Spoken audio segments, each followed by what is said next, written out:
the Kremlin has announced that the ceremony will take place tomorrow in Moscow, that will launch a process of annexation of the Ukrainian regions of Donetsk, Luhansk, Kherson and Zaporizhia. In this moment of peril, I must underscore my duty as Secretary General to uphold the Charter of the United Nations. The UN Charter is clear. Any annexation of a state territory by another state resulting from the threat or use of force is a violation of the principles of the UN Charter and international law. The United Nations General Assembly is equally clear. In its landmark Friendly Relations Declaration of 24 October 1970, repeatedly cited the stating rules of general international law by the International Court of Justice, the General Assembly declared that the territory of a state shall not be the object of acquisition by another state resulting from the threat or use of force, and that no territorial acquisition resulting from the threat or use of force shall be recognized as legal. And I must be clear, the Russian Federation is one of the 5 permanent members of the Security Council, shares a particular responsibility to respect the Charter.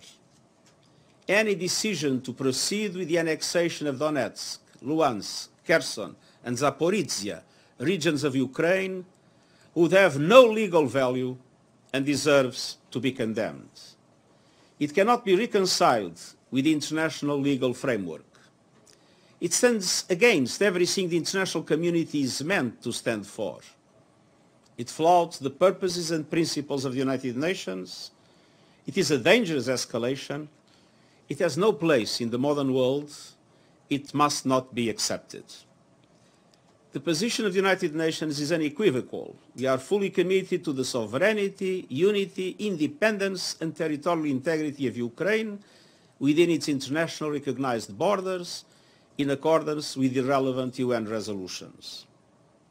I want to underscore that the so-called referenda in the occupied regions were conducted during active armed conflict in areas under Russian occupation and outside Ukraine's legal and constitutional framework. They cannot be called a genuine expression of the popular will. Any decision by Russia to go forward will further jeopardize the prospects for peace. It will prolong the dramatic impacts on the global economy, especially developing countries, and hinder our ability to deliver life-saving aid across Ukraine and beyond. It is high time to step back from the brink. Now more than ever, we must work together to end this devastating and senseless war and uphold the UN Charter and international law.